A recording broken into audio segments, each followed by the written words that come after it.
Okay, now we're going up to where the fun is. Okay, I've done this before. You make sure my feet are clean. You don't want to mess up the imported Chinese carpet. Oh my God, let me get my headlamp off here. I don't need this anymore. Whew.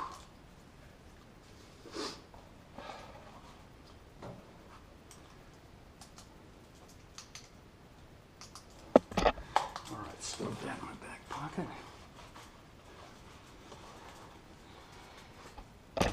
I've been out of this. Oh, I just bashed my head again.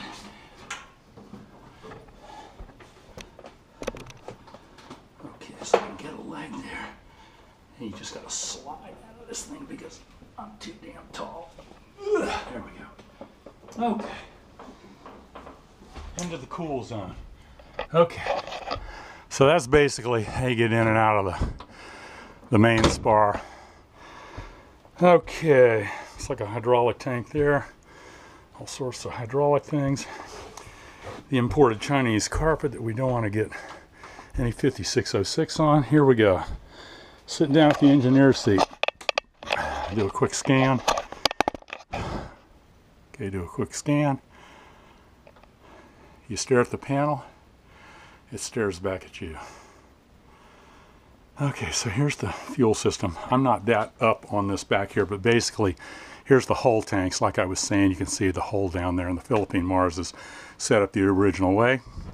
6 fuel tanks, they go up to the thing, and then you can select where they go to. It explains the system. It's got engine-driven pumps, where they're at in the system, and you can feed to different engines and all that stuff.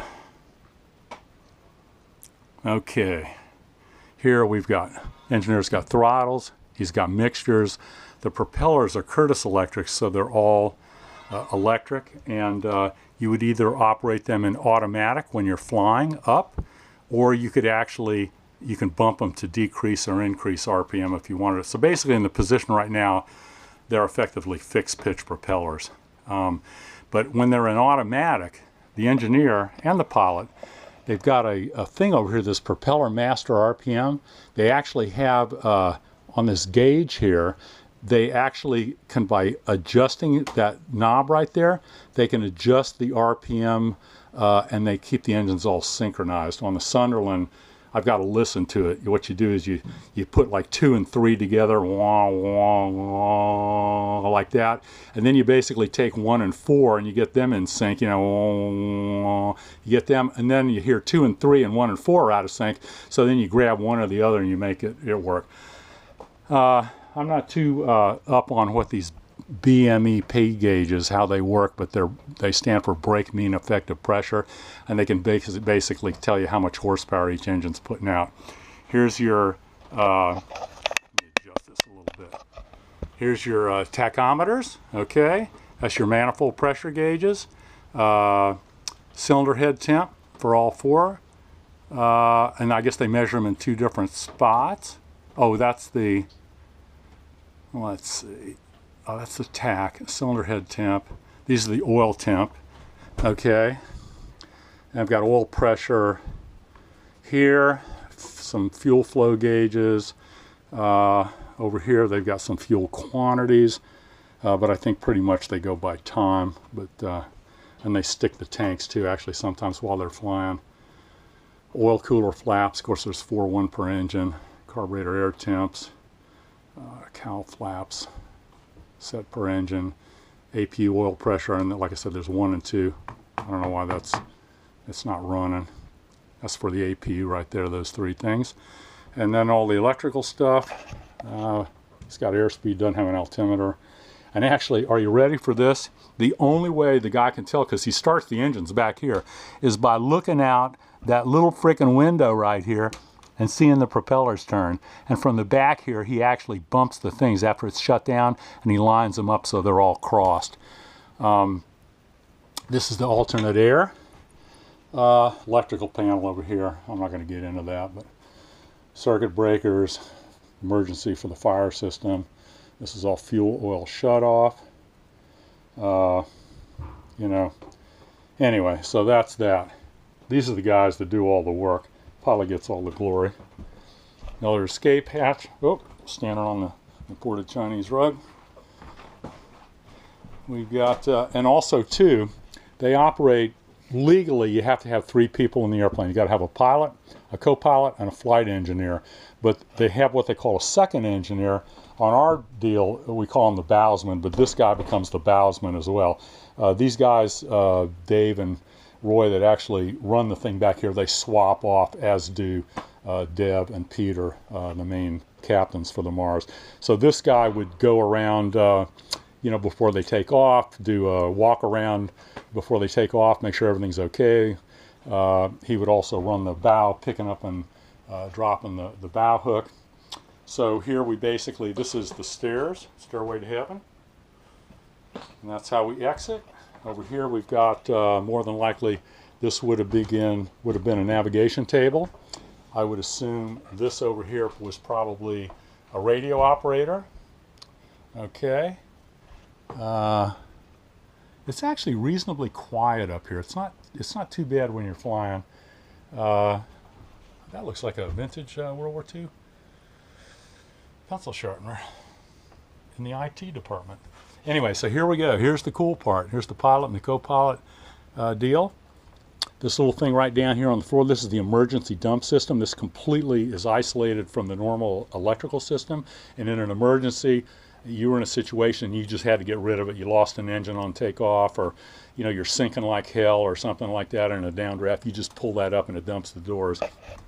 We've got basically rudder trim, aileron trim, elevator trim both sides. The throttles, like I said, they work really great. The pilot actually has automatic, or has the controls for the propellers back here. So automatic, decrease, increase for the 4, and actually the pilot normally lets the flight engineer run them. And so basically when this is down, that means the flight engineer in the back has control of the propellers. If for some reason the pilot needs to do it, which would be a rare occurrence, he would have to flip that up. A little warning light on the engineer panel would go on to tell him that the pilot's got the controls, and the pilot would operate the controls for the propellers. And he actually can adjust the increase as far as the RPM right there. You actually, these right here are actually reverse safety switch, not safety, but basically you can actually reverse the number 2 and the number 3 engines.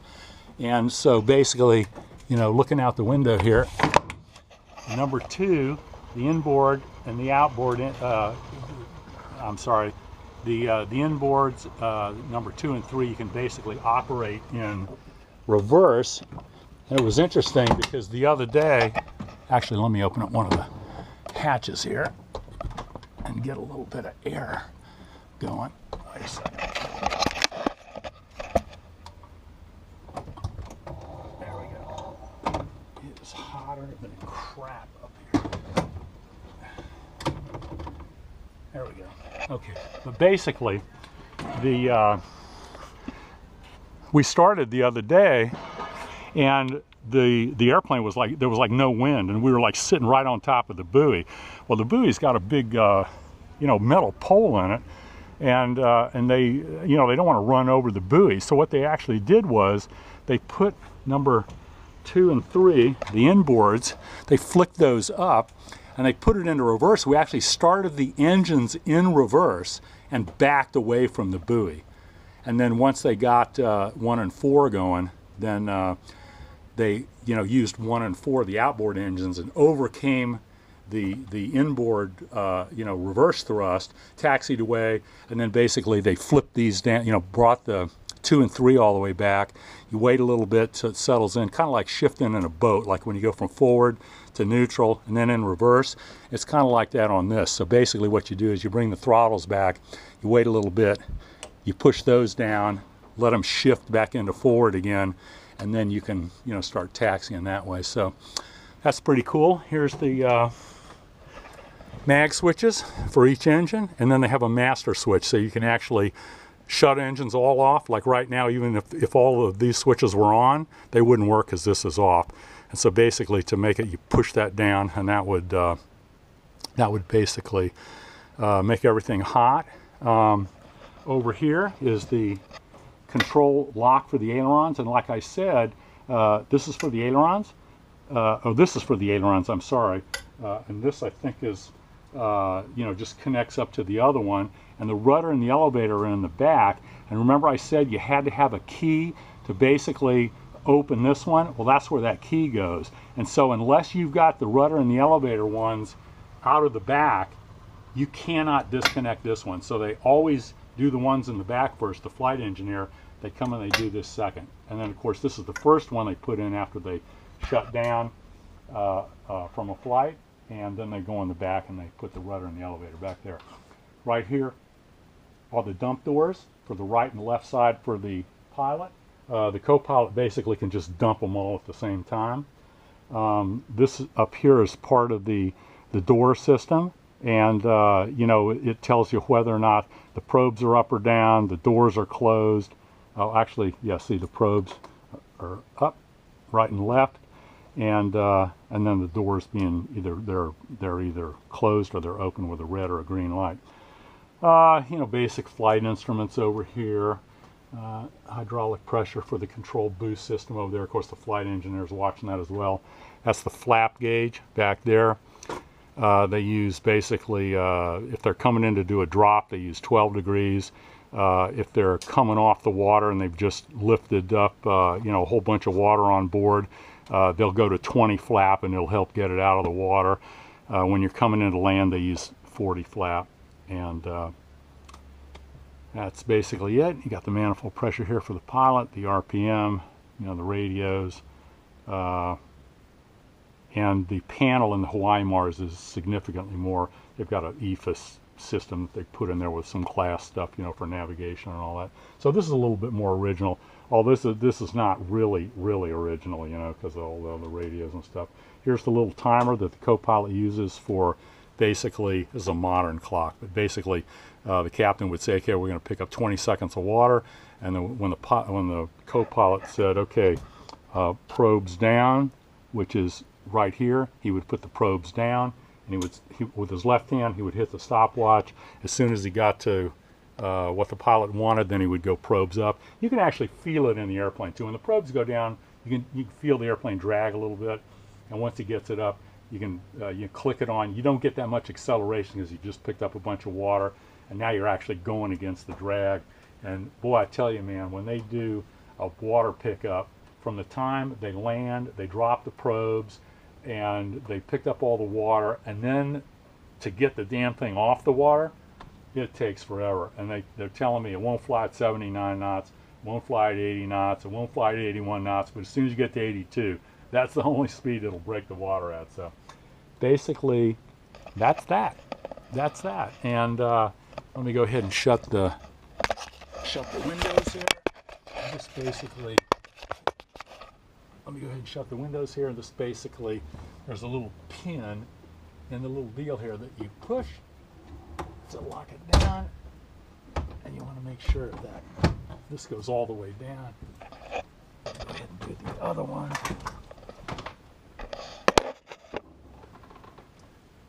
The little pin here. All right, where's that? There we go.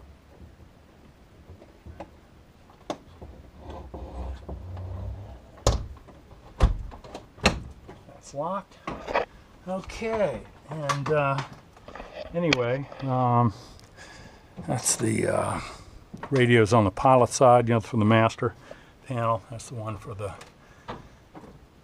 things, and they run 2 comms, and they've got 2 FM things. The boat guy, and then they have one that actually talks back to the base. Like when they're dropping fires and stuff, they can talk to the base and say, hey, we need something, or something's happening. They can give them a heads up or something. So also too, behind the flight engineer panel here, there's actually another, you can get back in here and you can see all the intricate, I think these are the inverters, all the electrical stuff behind the electrical panel, the looms and everything. you know, little motors, and that's the window the pilot sees, or the engineer sees out of to start the engines. He doesn't have a lot of view. It's a little better on the other side. I'll show you that as well. Some of the controls for the throttles and the right there, and that's probably for the throttles. That's probably for the mixtures. Anyway, so a little compartment back here. This is where they can actually, you know, they can drain some of the fuel. These two little things right here, basically, because all the fuel is basically what they consider below the water line. They consider the fuel contaminated all the time. So they're very, very particular when they're running, you know, doing the pre-flight checks and all that stuff, to run all the tanks for a certain amount of time. They drain any water out of the system. That's pretty critical, because when you think about it, if all the fuel is below the water line, the potential for getting water in the fuel is pretty high. Looking out the window there, some great views around here. Okay, I'm not sure where the ice maker is. I didn't see that, as well as a lavatory. I know there's a relief tube up in the front. So anyway, so basically that's this is our stairway back down to the main deck where we came in. Pretty cool, pretty cool. We're out of here. Oh my God, back into the cool air again. Okay, so what do you think? Is that pretty cool or what? And anyway, I'm very happy that I got a chance to be part of the crew. Looking forward to being part of the crew flying this to Oshkosh. Not this one, but being part of just hanging around this whole operation. Colson's a great group. Everybody I met here has just been absolutely awesome. Pilots, ground maintenance guys, you know, like most of you out there like us, you know, we love doing this. You know, it's not about, it's not a job, it's an adventure. What can I say? Kermie Cam, over and out.